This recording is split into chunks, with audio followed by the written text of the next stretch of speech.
If I can introduce first of all Una Renard. So Una is a public contributor, but much more importantly, a mum and a carer for her autistic son who lives with anxiety and OCD. As a public contributor, her perspective is mainly that of a carer or family member. She's been a public contributor in health research since 2003 and has spent a lot of those years involved with NIHR. The double act is the fabulous Paula Ray. So Paula has extensive knowledge of patient engagement and public involvement from her roles as public involvement and program manager, first of all with the NIHR Clark in the East Midlands and now with the Oxford and Thames ARC. She's been involved with the Research Design Service and is a senior public involvement manager at Involve, or was at Involve when Involve existed, providing strategic oversight and direction for public involvement in NIHR. So we're very fortunate to have both Paula and Una here to talk about really making the whole PPI and the Include come to life. So thank you.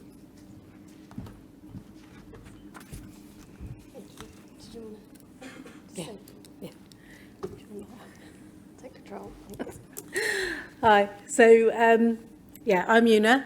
We thought we'd just do a little bit of an introduction about why we're here and our journey. Some of that you've already heard. Primarily I'm a mum, apparently I'm also a carer, and that's a learning point for you. People always don't identify in the way that you might identify them, so it's really important to remember that. I've got a background of about 30 years working in the voluntary sector, sometimes as a professional, sometimes as a volunteer myself, but mainly working with volunteers. I have been involved in public involvement since about 2003, purely by accident. So again, another point, people don't know this world exists and we fall into it by accident sometimes, which is exactly what happened to me.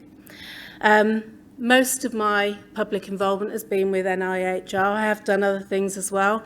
Along with Paula, I used to be involved with Involve, and now the Centre for Engagement and Dissemination that's taken on that role.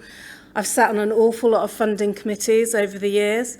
I've been involved in strategic governance roles, including currently on the Public Partnerships Programme Board, which is the sort of NIHR-wide group that leads on public involvement. But I've also been involved in development initiatives around PPI, including the UK standards for public involvement, work around plain English summaries on the application form, and developing the PPI section of the application form. And I've also been involved locally through the ARC and the BRC. I do also get involved in research projects. Have you heard? My son's autistic, so I get involved in autism research, but also PPI research into PPI itself. And that's been lots of different roles as an advisory group member, as a member of the research team, as a co-author and a co-applicant. So the other thing I do is I've just recently become a public involvement officer at the local ARC with Paula. So it's another issue. Somebody said to me recently, I've joined the dark side. I don't know that I agree with that, but it raises another sticky issue about what hat we wear and where we are. So I'm just saying I'm very clearly here today as a public contributor with that hat on, and Paula is not my boss while I'm here for this session.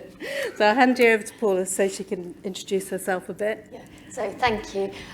My journey's been very different to Una's. I started off as a very lab-based researcher. My impacts were potentially 35 years away from actually helping patients, but nevertheless, patients were still at that forefront of your thoughts, why you're here and why you're doing it.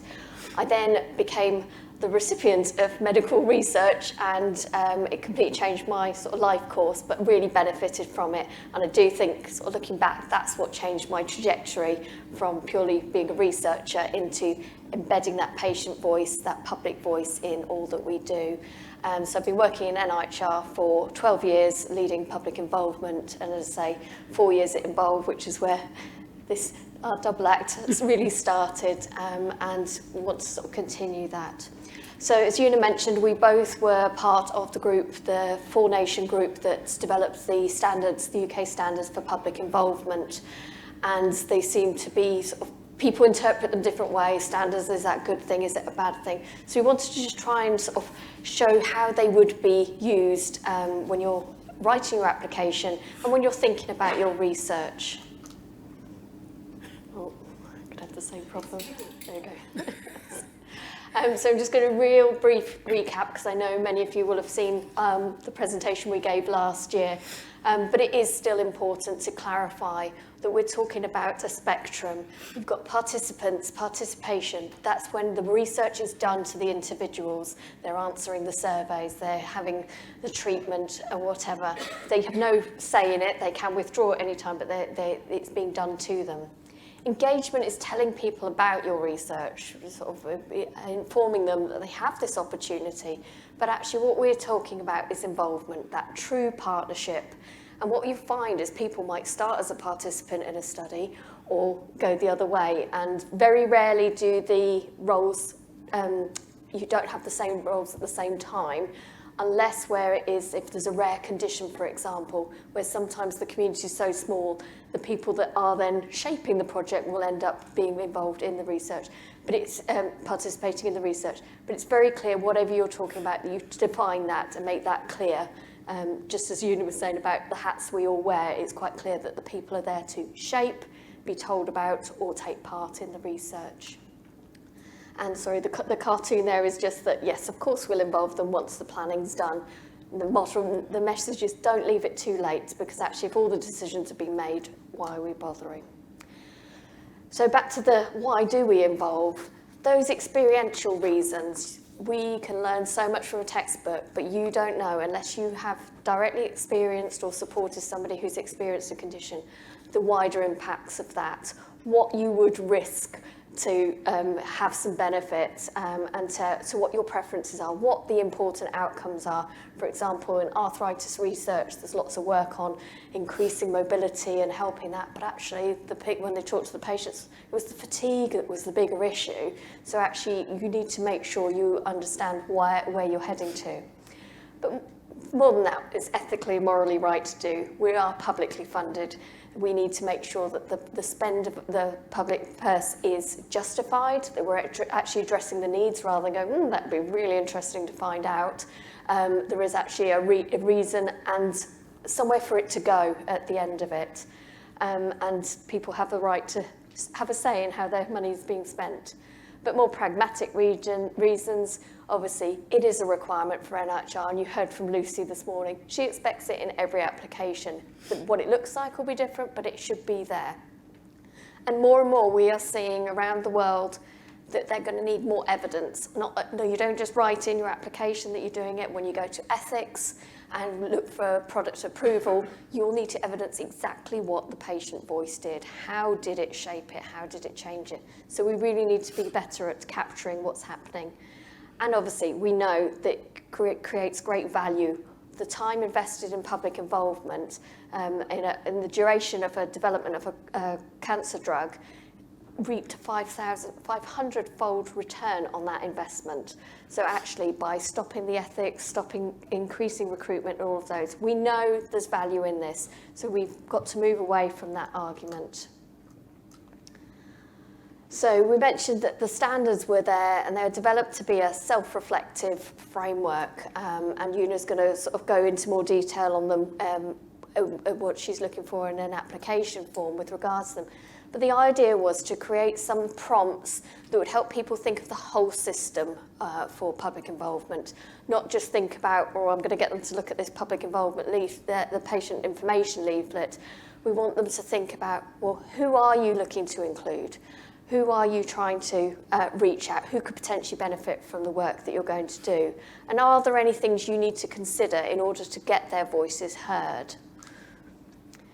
We talk about equality an awful lot of the time, and I just wanted to use this to show that equality is giving everyone the same. That's not what often is needed. What we need is something that's tailored where the need is greatest, we invest more. And sometimes it's about removing the barriers altogether, and I'll come back to an example where that's happened. I do need to note, though, sometimes the barrier's there for safety. So.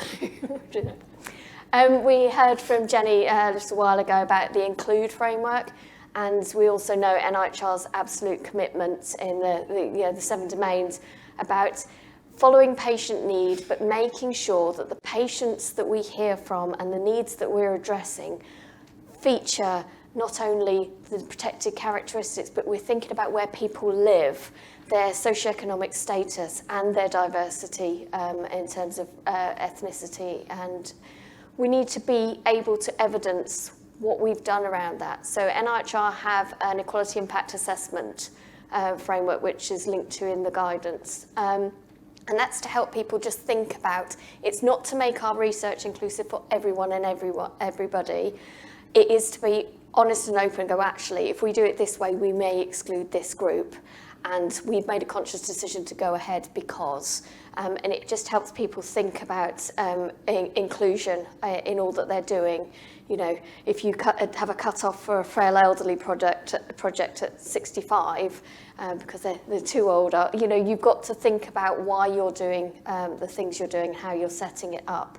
So there's a couple of resources in the links there for the toolkits, including the Include and one for ethnic minority involvement in research.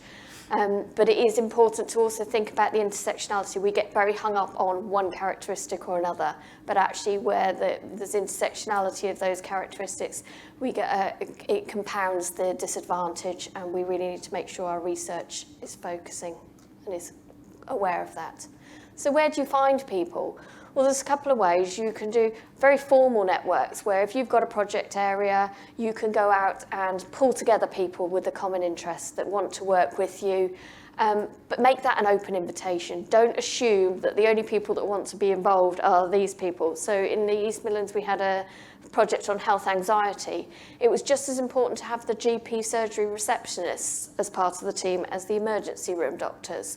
It was important to have the public there and to really make sure that everyone had a voice. What these networks do is they help flag up issues before they even start and provide solutions. So, for example, the recruitment rates were extremely low because they were talking to people in the emergency room, following up with a phone call, and nobody was answering the phone. And then it was somebody in the room said, well, you know, are you phoning from a university phone? Yes. Well, it comes up withheld. And if somebody's got anxiety, are they going to answer that? So it's thinking about sometimes it's incredibly practical what the issues are. And the charities, never forget the charity sector. And that's not just the health charities, but actually we have amazing community and voluntary sector organisations that reach into the communities and have the trust of the communities. But also informal networks. So once a project sprung up, one of our studies is a school study. Thousands upon thousands of young people take part each year. And it's like, well, how do we feed back to them? How do we thank them, but also share the outputs of it?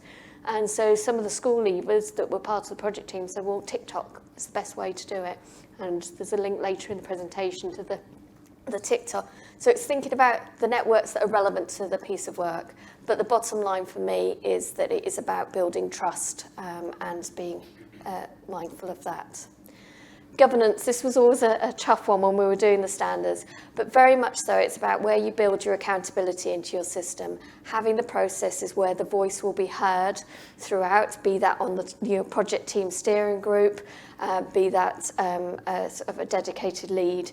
And it's also about having processes in place, because actually we need to know that we've got payment policies, that we've got plans for delivery, and that the priorities that we've all set are shared, that's been steered not just by you as the researcher, but also by the public. There is a real reason for it. And come on to that those shared goals really do help bring everyone together. So I'm sorry, I'm whistling through a bit because I know the bit that Una's got is sort of perhaps more relevant, but hopefully these are resources that you will take away with you from this. So working together, there are so many ways to work with members of the public and stakeholders. And you need to think about what you want them to do, what level of influence do you have. If you want them to have a really high level of influence, engaging with them once every 6 months is really not going to achieve that. Think about it, but also think about your context and what you're working with. So this is a really fabulous resource kit for researchers developed by Cancer Research UK. Sorry, it's a bit small, but basically just wanted to show there are different ways of involving people. But what I really like about it is at a glance, it will show you if it's going to be costly or cheap, how much time it's likely to take, and how many people it's going to need. So you can then say, well, actually, I'd really like to do a focus group, but I don't have the resources, so actually, I'm going to do a survey. It's about being realistic about what you can achieve, and then hopefully also that resource would then help you cost your activities for your application. So, and as we heard earlier from Katrina, don't be scared of sensitive subjects, difficult subjects. There are ways around it. You don't have to pull people to a focus group with everyone that's lived experience of self-harming.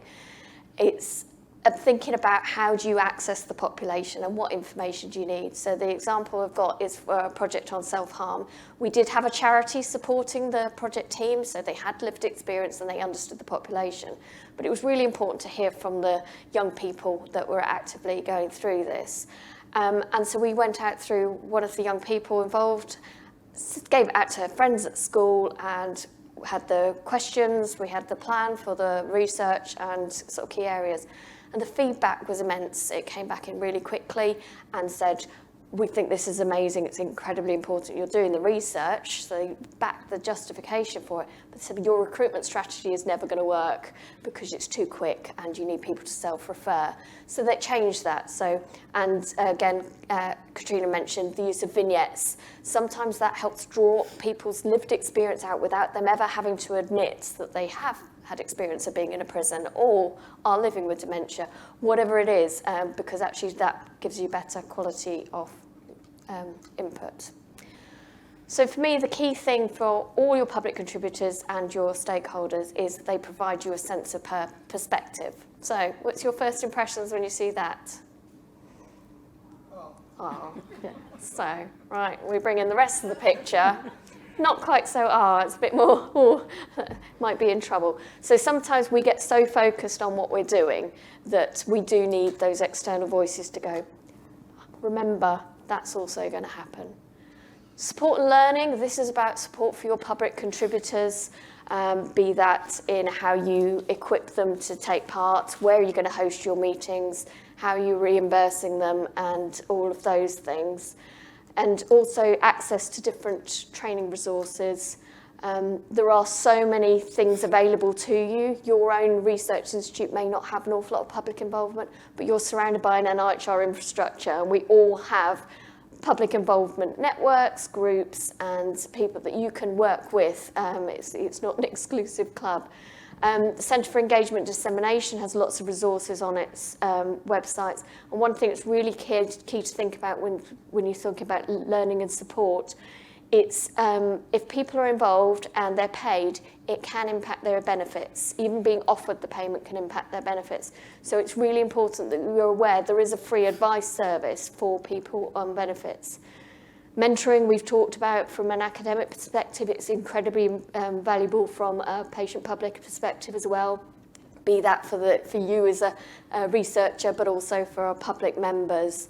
And as I say, it's about having the resources and putting that into your funding. Impact. This means something different to everybody. So the cartoon here is, so you hit them over the head with a bound thesis, and just, yeah, it was research with impact. So we've just got to be careful that when we're talking about impact in terms of patient-public involvement, we are not looking to prove that we need to be doing patient-public involvement, that it adds value. We know that. What we're looking to do is to improve what we're doing, to learn from what we've done, what's happened before, and make it better.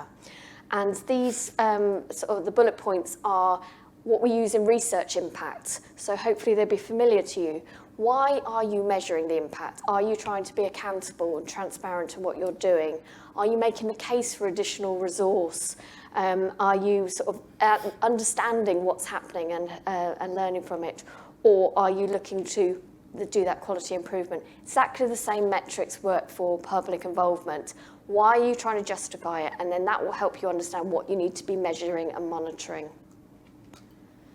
And finally, communications. It's really important that we communicate not only what our research is and our opportunities for people to get involved, but also during the course of your project. So the first bullet point and the lower picture is the feedback cycle. It's got loads of resources and templates for you to feed back to your public contributors about what they've done. You said, we did, or we didn't do, because sometimes you don't want to do it, but you've got to justify what you've done.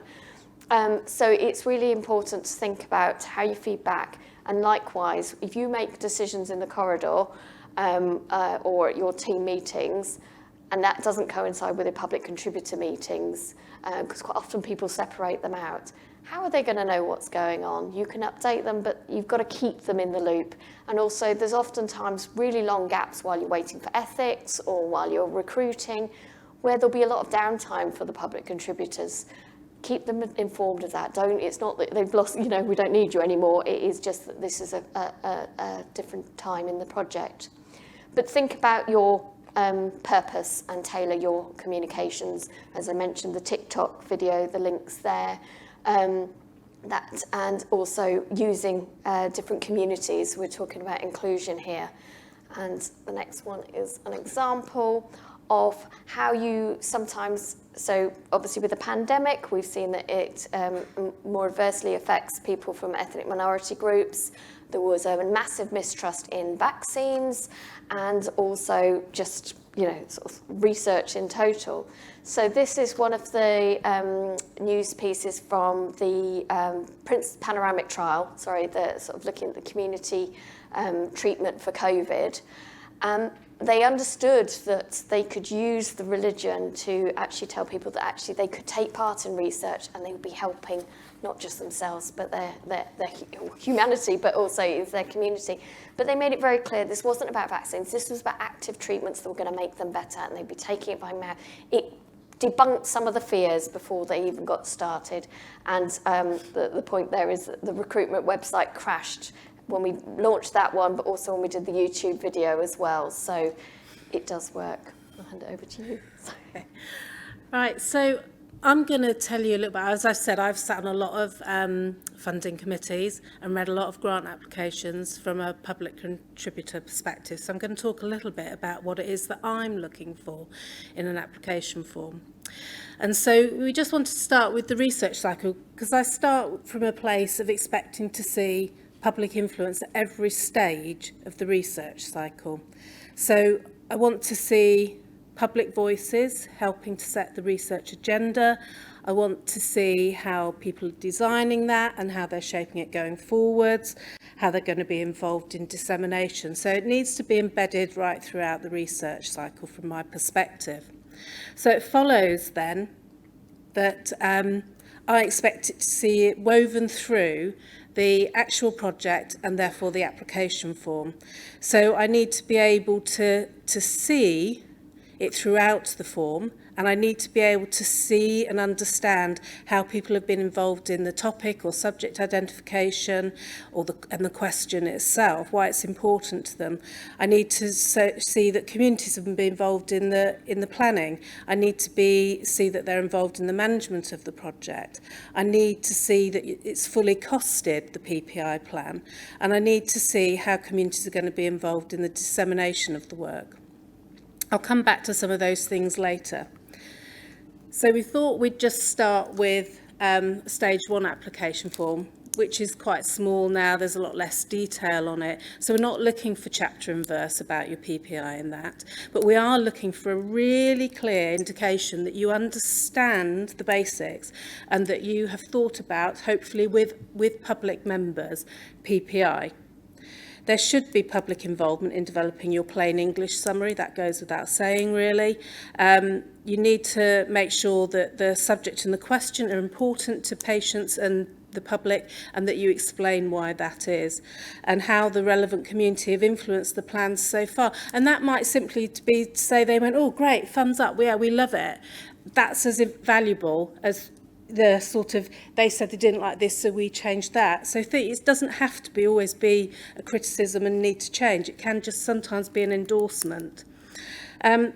I also want to see in a stage 1 application form, from my perspective, because it makes my life easier, really, to be honest, a simple paragraph that clearly outlines what your PPI plans are going to be, who's helped design where you've got to, the roles that you're considering going forward, that sort of thing. And I also want to know that you've understood some of the key principles and issues around involving people, a nod to support issues, costing PPI, how you're going to be inclusive and so on. So stage 2 application is much more detailed, and there's a lot more room for you to tell us about the PPI plans. And I really want to see everything that was in the stage 1 application with some padding around it and telling me a bit more detail about it. So to start with, I'm going to begin to explain how I actually review an application form, so you know what's important to me when you're writing your application forms.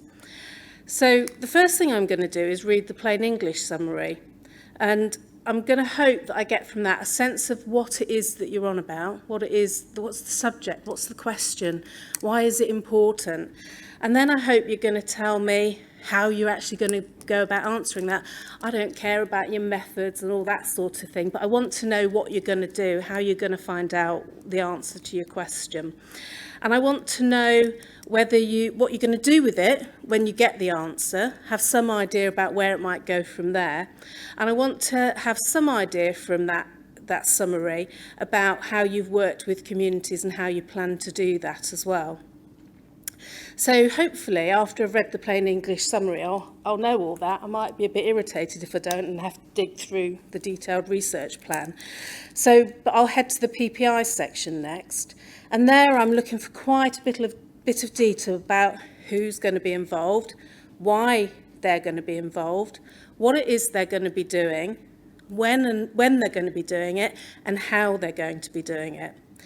And then, once I've read that and got a good idea what your PPI plan is, then I'm going to go and start cross-checking what's elsewhere. So this kind of relates to what Jenny was saying earlier about making sure the different parts tie up with each other.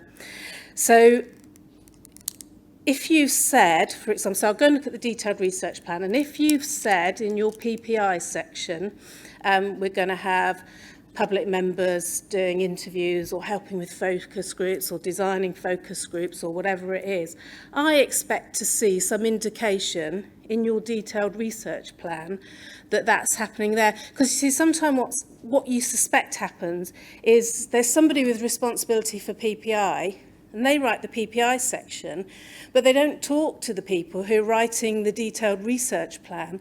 And then you start to go, oh, okay, is that actually going to happen? So I'm also going to do that. I'm going to look at management and governance plans, make sure they tally, your dissemination plans. I'm going to even look at your Gantt chart. And if you said you've got an advisory group that's going to meet on a regular basis or whatever it is, I'll go and have a look and see whether they're on there. Because in my experience, I mean, I've worked in the voluntary sector in strategic management and stuff. You know, if it's not written on the plan, you tend to forget to do it. So I'm going to check and see whether it's there.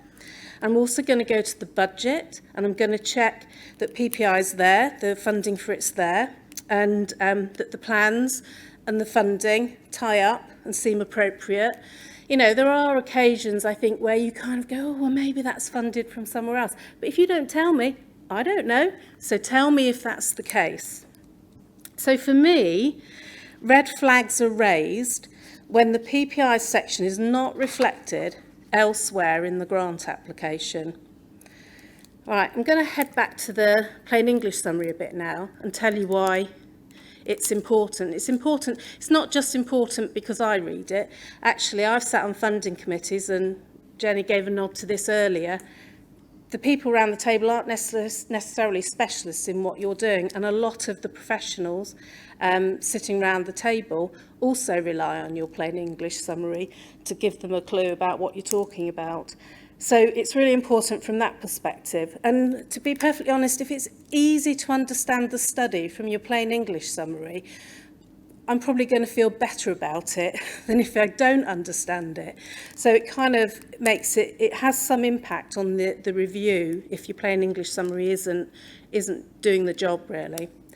So just, I'm not going to go into great detail about what I look for, but the key things for me is the amount of jargon, abbreviations, acronyms and technical terms that are in that summary.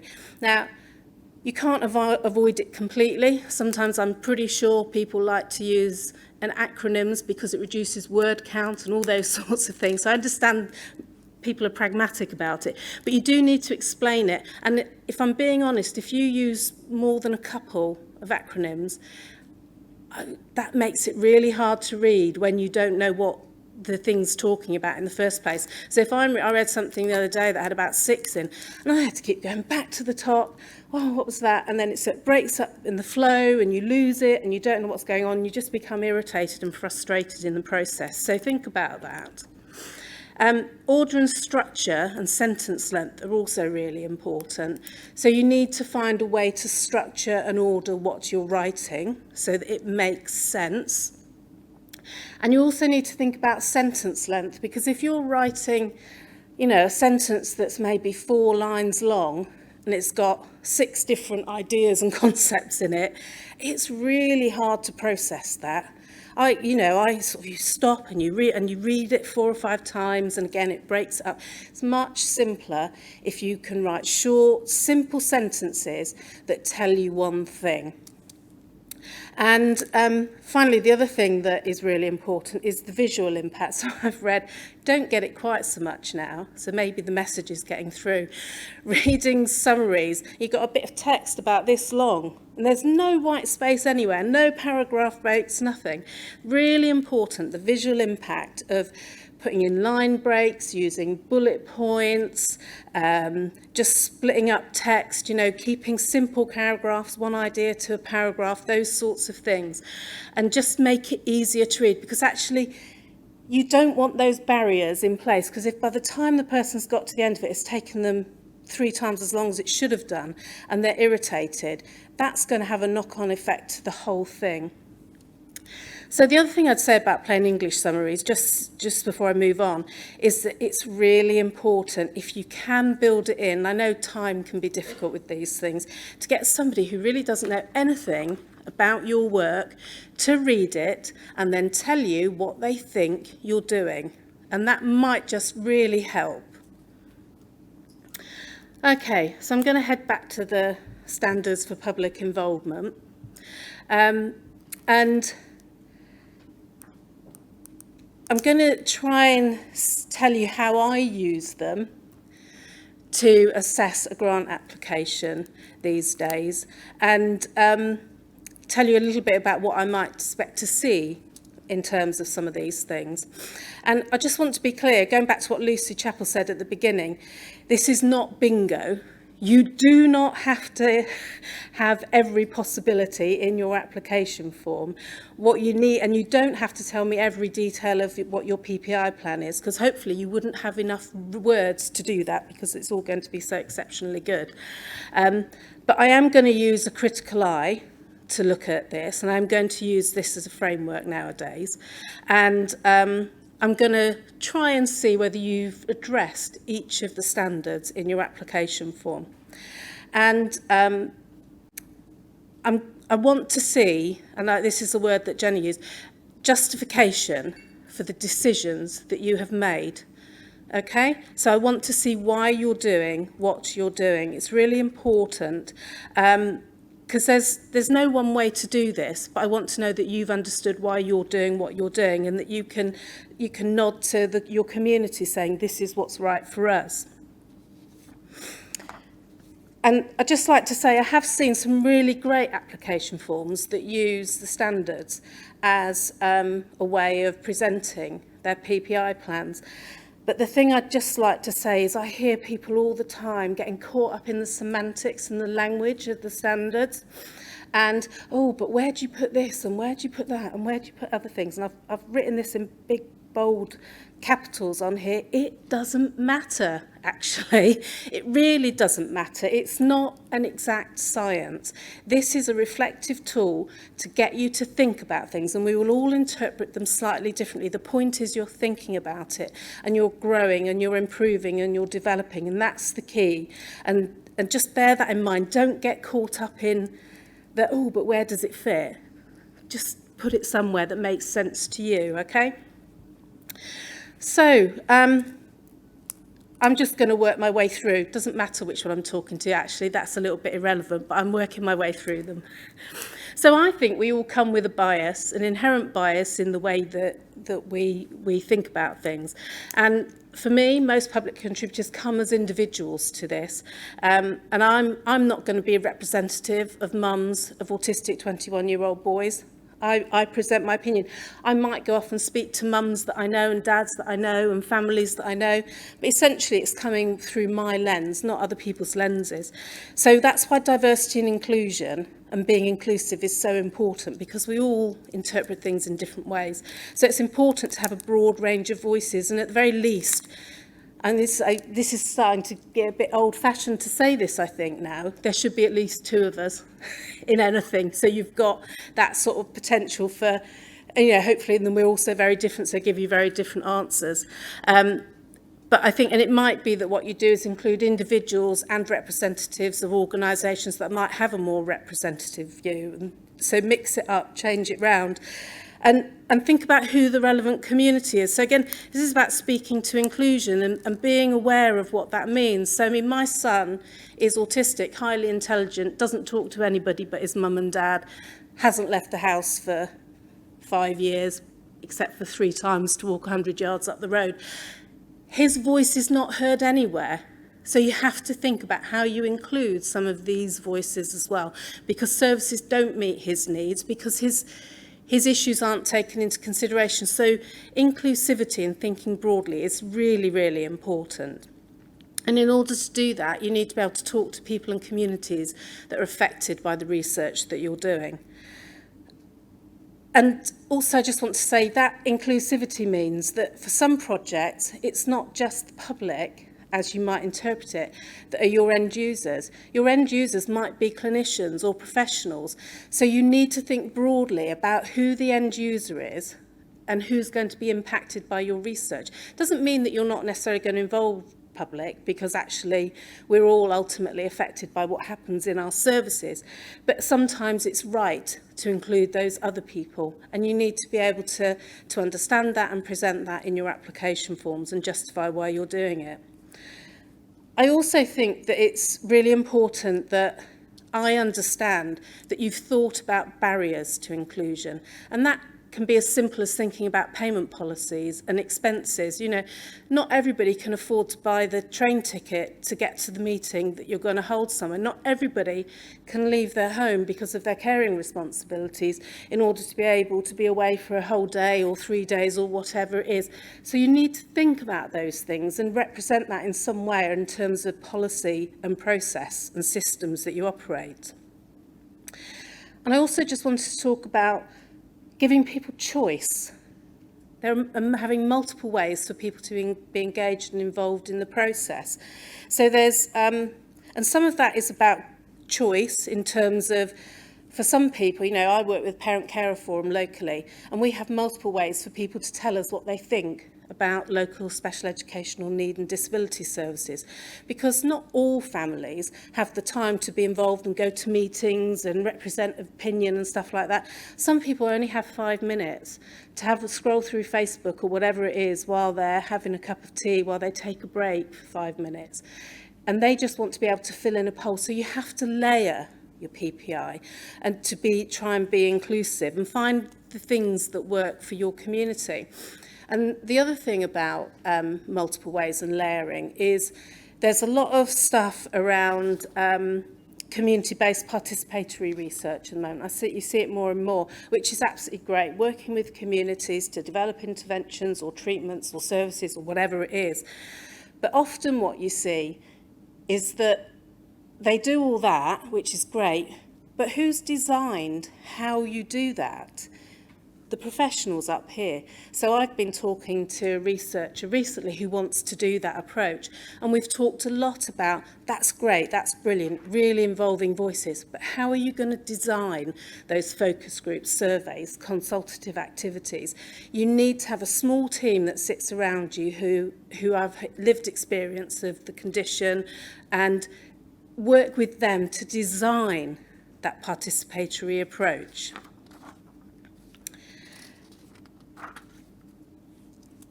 So, you've worked out who your community is and all the barriers and all those sorts of things. Then I want to see how are you going to be transparent and open in that recruitment? How are you going to reach those people?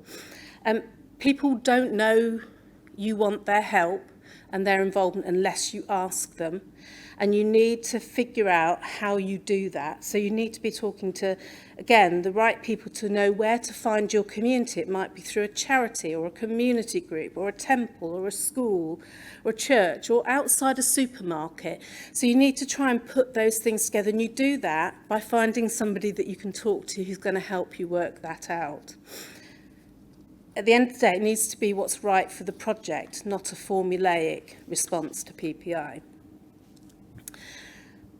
So, how do you then work with your public contributors once you've got them involved? Well, there's lots of ways to do that, lots of mechanisms. There's no one way. This is the bit of the bingo card, but you don't need to do all of it. You need to think about what's right for your project. Is it an advisory group? Is it a co-applicant? Is it people on the trial steering committee? Is there a space for somebody on the research team meetings? Is it focus groups? Is it peer researchers? There's all those things, and you need to think about what's going to work in your setting, and then you need to think about what the implications of that are. How many hours are you talking about people doing this? What's it going to cost? How much are you going to pay them? How are you going to do that? What's the role? What's the expectation? All of those sorts of questions. And you need to think about where you're going to do it. So it might be perfectly reasonable to expect if you've got a co-applicant or a co-researcher or peer researchers that they might come to you and work with you in your office. But if you're doing a focus group to get community interest in what you're doing and for them to answer some questions, it might be that you need to go out to a community group or a community hall or, I don't know, do it virtually, whatever it is, but you need to think about the practicalities of where you're going to do it. And I need to be seeing that reflected in your grant application, that you've had those thoughts. You don't need to tell me it all, but just indicate that you've thought about those things. The same with the when and the what. How often? How long? How many people? What is it they're going to be doing? Are they just going to be looking at patient information leaflets? Are they going to be helping to design focus groups? Are they going to help you develop a survey or questions for an interview? Are they going to do data analysis? Dissemination, are they going to be co-authors? Are they going to be able to co-present with you or present on their own? Just think about some of those things and don't tell me it all again. Just tell me, give me a flavour of what it is that you're planning to do. Just to go back a little bit to the who question, and we all have the potential to be former or current patients, carers, service users, whatever name you want to give it. But there is a distinction between the perspectives of the public and the perspectives of professionals who might work in health and care. And it's what I alluded to earlier. It doesn't mean that people can't have multiple hats and can't be involved, but everybody really needs to be clear what hat you're wearing when you sit at the table. So doing this, I've been really clear all along. I'm here as a public contributor. I'm not here as a professional PPI person. I'm here as a public contributor telling you my public contributor stories. So again, I just go back to the don't be formulaic about things. Don't think you always have to have a co-applicant. Talk to the people, the community that are affected. Talk to them about what's important, whether it's right for them. So that, for example, if you're working with a community where there might be a life-limiting condition and your grant is for a period that might cover 5 years, and people are saying to you, well, we won't be here in 5 years. We don't want to be co-applicants. We want to be involved. Listen to them, talk about it, put it on your grant application, and hopefully people like me will hear what you're saying. And the other thing I'd just say is, if you're really going to be working together, it takes an awful lot longer than you might think it does. So a project that I'm currently involved in, I've been involved right from the beginning, so I put my hands up to this. The group that we've got that sit around us as public contributors, we want them to be really involved in the adaptation of the intervention that we're looking at. And we had a meeting just last week and we got through a third of the adaptation. And rather than rushing to try to get to the end, we sort of stopped halfway through and said, this isn't going to work like this. We need more meetings. Is that okay? Can we change that? Is everybody okay if we add in extra meetings? Don't be afraid, A, to get it wrong and change your plans, but just to be aware, if you're really going to do this in partnership and in a co-production type way, it will take a long time and it will take longer than you think. But actually, it's really worth it because you get amazing insights from people, especially if you give them time to do that. I've got to hurry up, I think. Right, support and learning, really important. I mean, the story I'm going to tell you is, you know, 7 years ago, I could not have dreamt of standing here and doing this, and certainly, but I've been given the support to be able to do this. And it's really important to think about what support people need, either in terms of practical support. You know, the group I'm working with at the moment, we've sent them all the books about the intervention because I said, can't expect them to talk about how they're going to adapt it if they don't even know what it's about, and they won't get that unless you give them the book. So think about those support needs. Communication, really important, both in terms of talking to the world at large, but also within your team. You know, I've been involved in stuff where we meet once in a blue moon and you come back together and you've not heard about anything in the middle and you get an email to say there's a meeting on such, and you think, oh, what was that about? So communication in between, during, after, before, during, after, really important. You need to do that. Impact for me is all about learning as you go along, working out what impact your people are having. So, and telling people, that's the most frustrating thing I find as a public contributor. I don't know sometimes what impact I've had on anything. So the You Said We Did tool is really important. We do that with our current working group on the project that I'm involved in.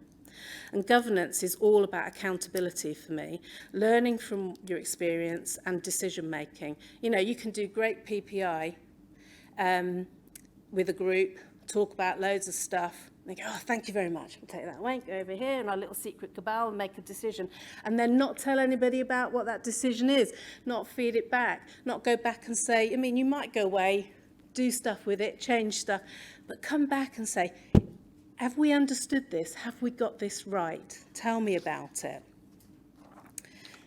Oh, I'll stop there now. Sorry, I've gone forever. So we've just got a list of resources that are in your packs as well. And just to say that this year, for the first time, each of the teams have not only a public mentor, but a public contributor with the teams. So sort of work with them and they will help sort of guide you through the process. They'll just create the space and work with your public partners. Find that shared purpose, get a focus of where you're going. And last but not least, it's going to be a full-on 24 hours, but please don't be too busy to talk and take notice of your public contributors because they might have the simple solution. Thank you.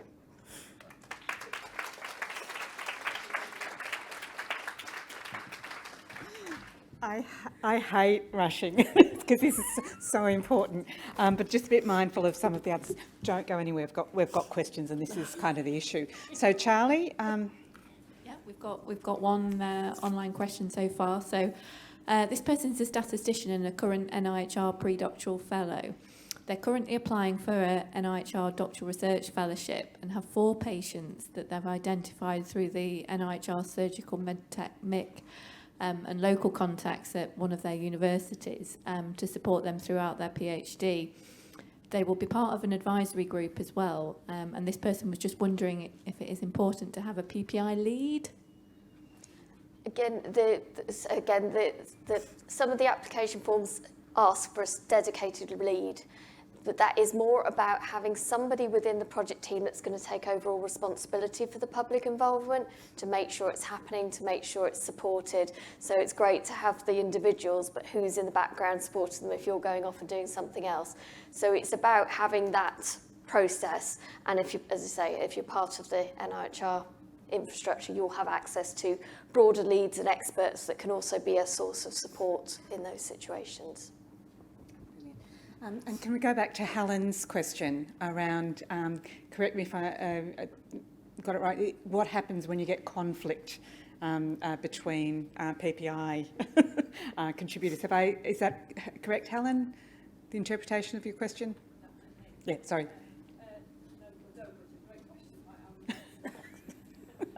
So, do you want to answer that one? And then we have a question back there. And would you like to ask your question again too? So, conflict? Conflict. So I think it's about setting ground rules and expectations before you have meetings, and when you bring them on board, it is about having that shared purpose, but also having the space for people to disagree. We are all going to have different opinions, and it's then how you manage that. And it's like, it's great, you don't want it to work this way, and you've got a justified reason. We've heard this part, and then we've made a collective decision. But we're just actually doing a piece at the moment on when things don't go well in public involvement, because it can sometimes get escalated, and we've not got, but we're hoping that we'll have more systems in place, and that's where your public involvement lead or somebody with that responsibility, and you build that into your governance. So actually, if we've got an issue, who do we go to support, and how do we redress that? Okay, we have a question. Oh, yeah, you advised to include people in PPI contributors to do activities such as running focus groups as one of the examples that you gave.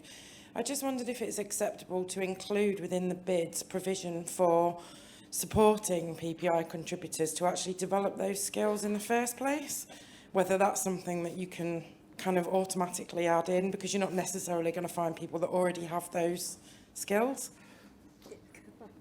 Yes, I think just say yes. Yes, definitely.